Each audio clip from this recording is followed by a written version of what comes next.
Hey YouTube, so I have been trying very hard to actually get, um, sorry about that, to actually get a video to upload. I've made you guys tons of videos actually.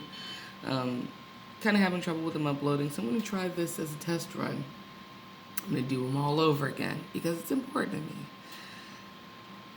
I want to title this, The Narcissist Will Kill Your Pet. Now, I don't know how many of you have experienced this. I hope it's as few as possible. But in my particular case, um, my particular narcissist saw that I had bought a particular pet. Um, Now, maybe you guys don't like rats, but I like all animals. So I bought this cute, I went to Petco and I bought this cute little rat.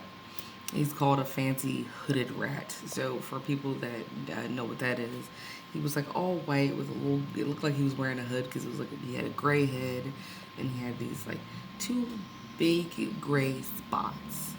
And it was like a baby. It was really cute. And I bought it around Christmas time, which Christmas was when he discarded me and the kids. But I bought this about a day before Christmas.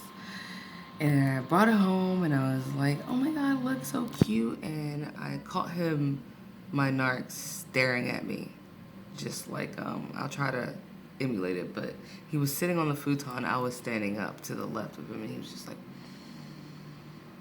just like the sheer disgust in his face and in his eyes at just the sight of me being happy about anything in general, especially anything that wasn't him. He was just disgusted, and so didn't say anything. Eventually that night, of course, like people do, I went to sleep. And he went to sleep, I guess, after me, or he must have woken up in the night, because when I woke up the next morning, I went to the cage and my little pet was just laying there, just dead.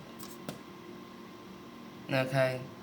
No explanation, because not only was this the one that was the most talked about at the pet store, about how friendly and awesome and bubbly this particular one out of the bunch was. There was no sign and nothing that would have even indicated remotely that my pet would have been sick.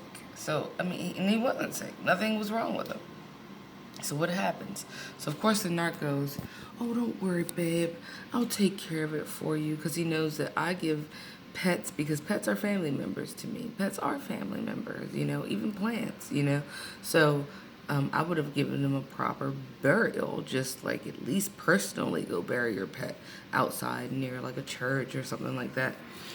And he leaves out. Now I'm thinking, of course, okay, you're gonna bury my pet for me because this is kind of sad. This is messed up, and it's the holiday season, which I'll do another video. Hopefully this one uploads, but about how the narcs do ruin holidays, birthdays, Mother's Day, Father's Day, your kid's birthday, any day. Shit, they probably ruin Tree Hugger Day or Save the Planet Day. You know what I'm talking about. With any day, shit, they could ruin President's Day or something. They would just ruin whatever day that's not their day.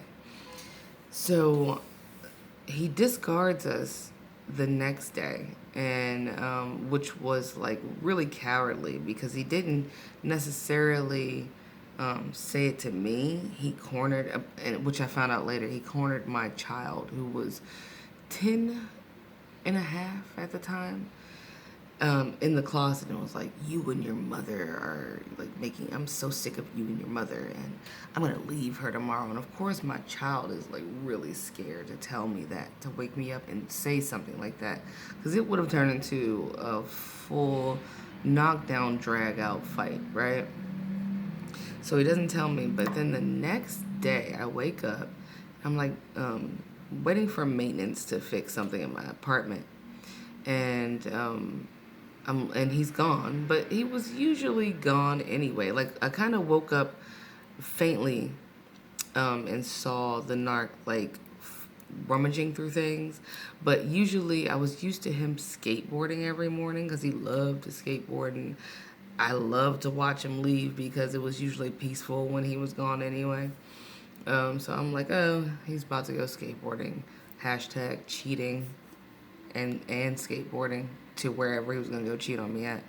So, um, sorry about that. I had to do something on my computer just to show you guys that's what I'm doing. Anyway, so when I finally woke up, like legitimately, I'm looking for him. I'm like, babe, where are you at? Da da da da da. My son's like, oh, he's gone. I'm like, yeah, but I mean, he always leaves out. He's like, no, he's gone for real. And he left you a note over there. And over there was on top of my Bible. On top of my open Bible was a poorly written, misspelled note from my narc in Sharpie on lined notebook paper from who? My son's notebook, because he's too fucking broke to even have a piece of paper on his own, that said something along the lines of, I can't take the abuse anymore, I'm done. So basically, you've been abusing everyone in this house.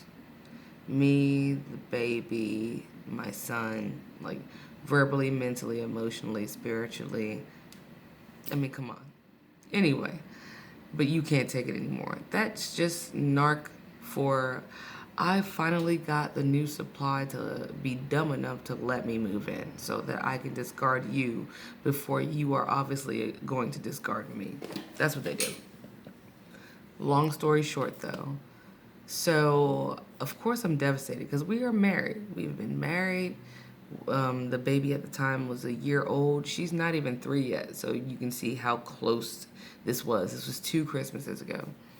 And I'm devastated. So, because now I'm like a single mother of 2, which during one argument, he threatened to leave and he was like, good luck taking care of both kids by yourself.